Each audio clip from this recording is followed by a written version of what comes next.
ಎಲ್ಲರಿಗೂ ನಮಸ್ಕಾರ.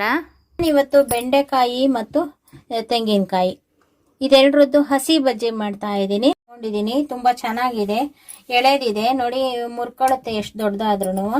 ಇದನ್ನ ತೊಳೆದು ನೀಟಾಗಿ ಒರೆಸಿ ಹೆಚ್ಕೋಬೇಕು, ಇದನ್ನ ಹುರ್ಕೋಬೇಕು. ನಾನಿವತ್ತು ನೋಡಿ ಇದಕ್ಕೆ ಹೆಚ್ಚಬೇಕಾಗಿರೋದು, ಪ್ರಿಪೇರ್ ಮಾಡ್ಕೋಬೇಕಾಗಿರೋದು ಇಷ್ಟು ಇಂಗ್ರೀಡಿಯೆಂಟ್ಸ್ ಇಟ್ಕೊಂಡಿದ್ದೀನಿ. ತೆಂಗಿನಕಾಯಿ ಈಗ ತಾನೇ ಹೊಡೆದಿರೋ ಅಂತ ಹಸಿ ತೆಂಗಿನಕಾಯಿ ತುರ್ಕೋಬೇಕು. ಇದರಲ್ಲಿ ನೋಡಿ, ಇದು ಒಂದು ಹೋಳು ಫುಲ್ ತುರ್ಕೊಳ್ತಾ ಇದ್ದೀನಿ.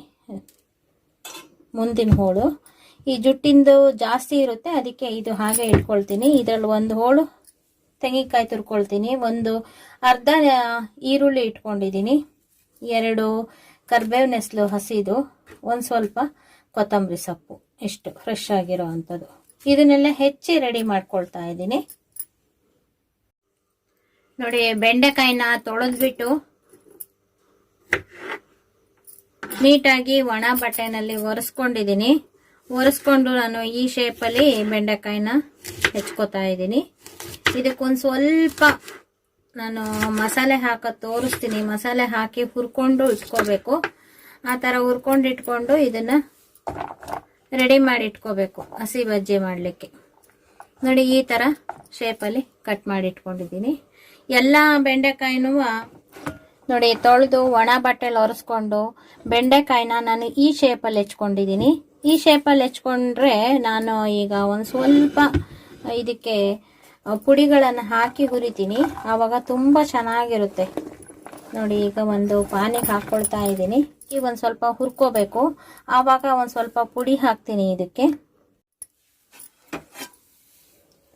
ನೋಡಿ, ಬೆಂಡೆಕಾಯಿ ಹೆಚ್ಚಿಟ್ಕೊಂಡಿದ್ದಾಗಿದೆ. ಇದನ್ನ ಎಣ್ಣೆ ಹಾಕಿ ನಾನು ಕೆಲವೊಂದು ಪುಡಿಗಳನ್ನು ಹಾಕಿ ಹುರಿತೀನಿ ಅಂತ ಹೇಳಿದ್ದೆ. ಇದನ್ನ ಸೆಕೆಂಡ್ ಟೈಮ್ ಹುರಿತೀನಿ. ಈಗ ಫಸ್ಟ್ ನಾನು ಒಗ್ಗರಣೆ ಮಾಡಿ ಇಟ್ಕೋಬೇಕು.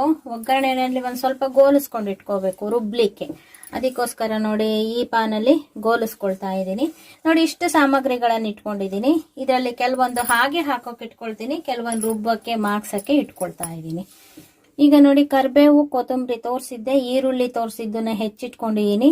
ಹುರ್ಗಡ್ಲೆ ತಗೊಂಡಿದ್ದೀನಿ, 1.5 ಸ್ಪೂನ್ ಅಷ್ಟು ತಗೊಂಡಿದ್ದೀನಿ. ಹುಣಸೆ ಹಣ್ಣು ನೋಡಿ, ಒಂದು ಅರ್ಧ ನಿಂಬೆ ಹಣ್ಣಿನ ಗಾತ್ರ ತಗೊಂಡಿದ್ದೀನಿ. ಈ ಹುಳಿ ಸಾಕಾಗದೆ ಹೋದ್ರೆ ಲಾಸ್ಟಿಗೆ ಬೇಕಾದ್ರೆ ನಿಂಬೆ ಹುಳಿನ ಬಳಸ್ಕೋಬಹುದು. ರುಚಿಗೆ ತಕ್ಕಷ್ಟು ಉಪ್ಪು, 1 ಹೋಳು ತೆಂಗಿನಕಾಯಿ ಫುಲ್ ತುರ್ಕೊಂಡಿದ್ದೀನಿ. ನೋಡಿ, ಈ ಕಪ್ಪು ಭಾಗನೂ ತುರ್ಕೊಂಡಿದ್ದೀನಿ ನಾನು.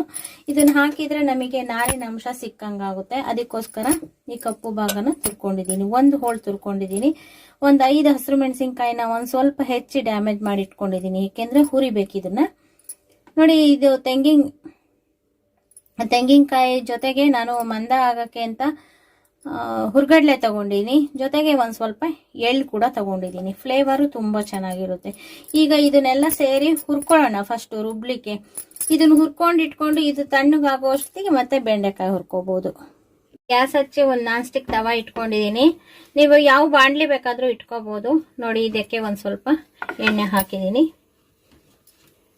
ಈಗ ನೋಡಿ, ನಾನು ಫಸ್ಟ್ ಹಸಿರು ಮೆಣಸಿನ್ಕಾಯಿ ನೋಡಿ ಮಧ್ಯದಲ್ಲಿ ಈ ತರ ಒಂದು ಸ್ವಲ್ಪ ಡ್ಯಾಮೇಜ್ ಮಾಡ್ಕೊಂಡಿದ್ದೀನಿ, ಯಾಕೆಂದ್ರೆ ಸಿಡಿಯುತ್ತೆ ಮೆಣಸಿನ್ಕಾಯಿ, ಅದಕ್ಕೆ. ಇದು ಸಿಪ್ಪೆ ಒಂದು ಸ್ವಲ್ಪ ವೈಟ್ ಆಗೋ ತನಕ, ಕಮ್ಮಗೆ ಬರೋ ತನಕ ಸ್ಮೆಲ್ಲು ಹುರ್ಕೋಬೇಕು. ನೋಡಿ, ಹಸಿರು ಮೆಣಸಿನ್ಕಾಯಿ ಈ ರೀತಿ ವೈಟ್ ಆಗಬೇಕು. ಇವಾಗ ಚೆನ್ನಾಗಿ ಹುರಿದಿದೆ ಇದು. ಇದಕ್ಕೆ ನಾನು ಹಸಿ ಕರಿಬೇವು ಹಾಕ್ತಾ ಇದ್ದೀನಿ. ಹುಣಸೆ ಹಣ್ಣು ತೊಳೆದು ಸೋರು ಹಾಕೊಂಡಿದ್ದೆ, ಅದನ್ನು ಹಾಕ್ತಾ ಇದ್ದೀನಿ. ನಾನು ಈಗ ಬಿಳಿ ಎಳ್ಳನ್ನು ಹಾಕ್ತಾ ಇದ್ದೀನಿ. ಇದು ಒಂದು ಸ್ವಲ್ಪ ಅರ್ಧಂಬರ್ಧ ಹುರ್ಕೊಂಡು ಸಾಕು, ಆದರೂ ಸಾವ್ನಲ್ಲಿ ಬೇಗ ಚಟಪಟ ಅನ್ನುತ್ತೆ ಇದು. ನಾನು ಇಂಗ್ರೀಡಿಯೆಂಟ್ಸಲ್ಲಿ ತೋರಿಸಿರಲಿಲ್ಲ, ಒಂದು ಸ್ವಲ್ಪ ಬೆಲ್ಲ ಹಾಕ್ತಾ ಇದ್ದೀನಿ. ಬೆಲ್ಲ ಫುಲ್ ಆಪ್ಷನ್ನು, ನಿಮಗೆ ಇಷ್ಟ ಇದ್ದರೆ ಹಾಕ್ಬೋದು, ಇಲ್ಲ ಅಂದರೆ ಇಲ್ಲ. ಒಂದು ಸ್ವಲ್ಪ ಉಪ್ಪನ್ನು ಹಾಕ್ತಾ ಇದ್ದೀನಿ. ನೋಡಿ, 1-2 ಹುರ್ಗಡ್ಲೆ ಹಾಕ್ತಾ ಇದ್ದೀನಿ. ಇದನ್ನೇನು ಹುರಿಬೇಕು ಅಂತ ಏನಿಲ್ಲ. ಒಂದು ಸ್ವಲ್ಪ ಕೊತ್ತಂಬರಿ ಸೊಪ್ಪು ಹಾಕ್ತಾ ಇದ್ದೀನಿ.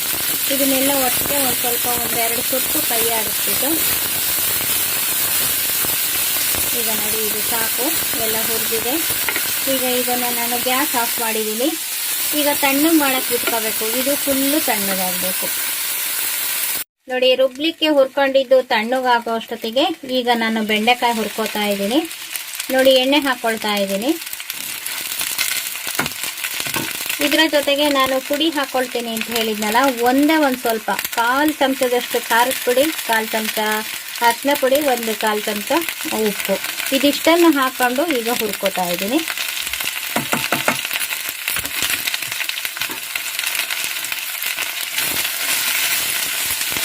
ಇದನ್ನು ಹಾಕೊಂಡು ಹೀಗೆ ಹುರ್ಕೊಂಡ್ರೆ ತುಂಬ ಚೆನ್ನಾಗಿರುತ್ತೆ. ನಾವು ಹಸಿ ಬಜ್ಜಿಗೆ ಈ ಹೋಳು ಹಾಕಿದಾಗ ಸಖತ್ತಾಗಿರುತ್ತೆ. ನಾವು ರುಬ್ಲಿಕ್ಕೆ ಹಸಿರು ಮೆಣಸಿನ್ಕಾಯಿನ ಉಪಯೋಗಿಸ್ತಾ ಇರೋದು. ಅದೇ ಹುರಿಲಿಕ್ಕೆ ಮಾತ್ರ 1/4 ಚಮಚ ಖಾರದ ಪುಡಿ ಬಳಸಿದ್ದೀನಿ. ಈ ರೀತಿ ನಾವು ಹುರಿದ್ರೆ, ಎಣ್ಣೆ ಹಾಕ್ಕೊಂಡು ಈ ರೀತಿ ಹುರಿದ್ರೆ ಅಷ್ಟೊಂದು ಲೋಳಿ ಕೂಡ ಬರೋದಿಲ್ಲ, ತುಂಬ ಚೆನ್ನಾಗಿ ಅವಾಯ್ಡ್ ಆಗುತ್ತೆ. ಹೆಚ್ಚಿರೋದು ಬೇರೆ, ಈ ರೀತಿ ಹೆಚ್ಚಿದ್ದೀನಲ್ಲ, ಆದ್ದರಿಂದ ತುಂಬ ಚೆನ್ನಾಗಿ ಉಪ್ಪು ಖಾರ ಹಿಡಿಯುತ್ತೆ ಹೋಳಿಗೆ. ಇದು ಒಂದು ಸ್ವಲ್ಪ 1-5-6 ನಿಮಿಷ ಹುರ್ಕೋಬೇಕಾಗುತ್ತೆ. ಕೈ ಆಡ್ತಾನೆ ಹುರ್ಕೋಬೇಕು.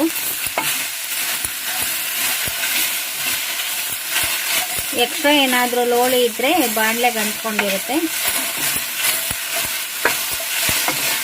ಇದನ್ನು ಒಂದು ಸ್ವಲ್ಪ ಚೆನ್ನಾಗಿ ಕೆಂಪುಗೆ ಹುರ್ಕೋಬೇಕು.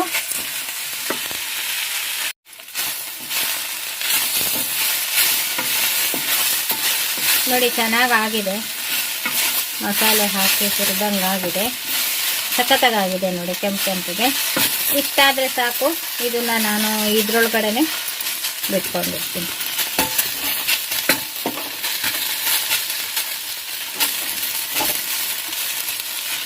ಈಗ ಗ್ಯಾಸ್ ಆಫ್ ಮಾಡ್ತಾ ಇದ್ದೀನಿ.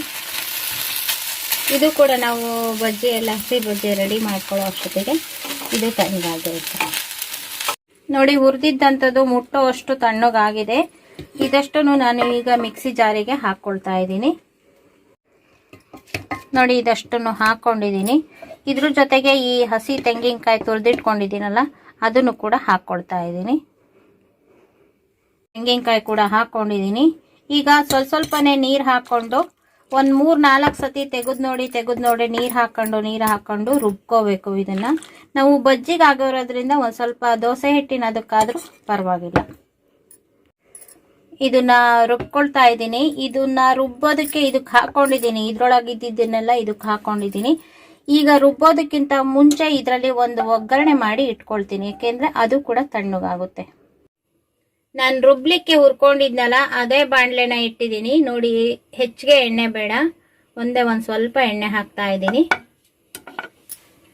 ಈಗ ಒಗ್ಗರಣೆಗೆ ಅಂತ ಹೆಚ್ಚಿಗೆ ಏನು ಇಲ್ಲ. ನೋಡಿ ಕರಿಬೇವು, ಉದ್ದಿನಬೇಳೆ, ಸಾಸಿವೆ, 2 ಒಣಮೆಣಸಿನ್ಕಾಯಿ ಮುರಿದಿಟ್ಕೊಂಡಿದ್ದೀನಿ.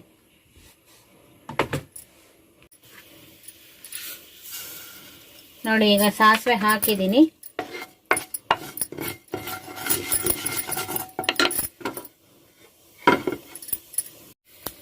ನೋಡಿ ಸಾಸಿವೆ ಸಿಡಿಲಿಕ್ಕೆ ಬಂದಿದೆ. ಆ ವೇಳೆಗೆ ನಾನು ಉದ್ದಿನಬೇಳೆ ಹಾಕಿದ್ದೀನಿ, ಹಸಿ ಕರಿಬೇವು ಕೂಡ ಹಾಕಿದ್ದೀನಿ, ಮತ್ತು ಒಣಮೆಣಸಿನ್ಕಾಯಿ ಕೂಡ ಹಾಕಿದ್ದೀನಿ. ಇಷ್ಟೇ ಸಾಕು. ನೋಡಿ ಎಣ್ಣೆನೂ ಕೂಡ ಒಂದು ಸ್ವಲ್ಪ ಸೈಡಿಗೆ ನಿಂತಿದೆ.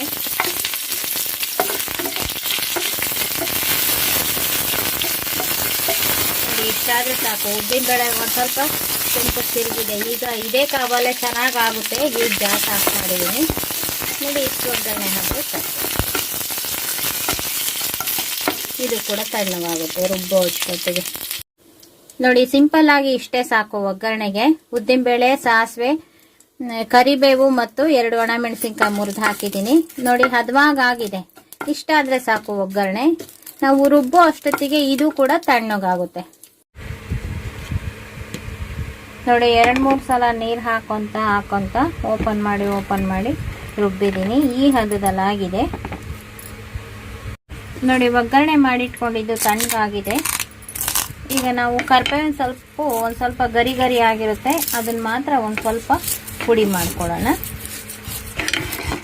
ರುಬ್ಲಿಕ್ಕೂ ಹಾಕಿದ್ದೀವಿ, ಆದರೂ ಕರಿಬೇವಿನ ಸೊಪ್ಪನ್ನ ಎತ್ತಿ ಹೊರಗಡೆ ಇಡ್ತಾರಲ್ಲ, ಅದು ಕೂಡ ನಮ್ಮ ಶರೀರಕ್ಕೆ ಸೇರಲಿ ಅಂತ ನಾನೀಗ ಪುಡಿ ಮಾಡಿಟ್ಕೊಂಡಿದ್ದೀನಿ. ಈಗ ರುಬ್ಬಿರೋ ಅಂತ ಇದನ್ನು ಹಾಕಿದ್ದೀನಿ. ಇದನ್ನು ಒಂದು ಸ್ವಲ್ಪ ನೀರು ಹಾಕಿ ತೊಳೆದು ಕೂಡ ಇದಕ್ಕೆ ಹಾಕ್ತಾ.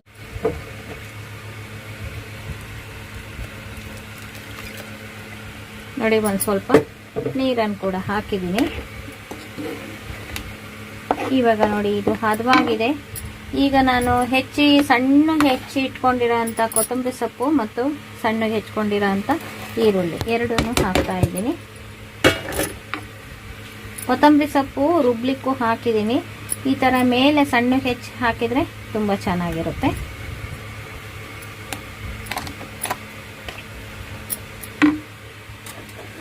ಈಗ ನೆಕ್ಸ್ಟ್ ಹುರಿದಂಥ ಬೆಂಡೆಕಾಯಿನೆಲ್ಲ ಇದಕ್ಕೆ ಹಾಕೋಣ. ನೋಡಿ ಹುರಿದಂಥ ಬೆಂಡೆಕಾಯಿನ ಕೂಡ ಹಾಕಿದ್ದೀನಿ.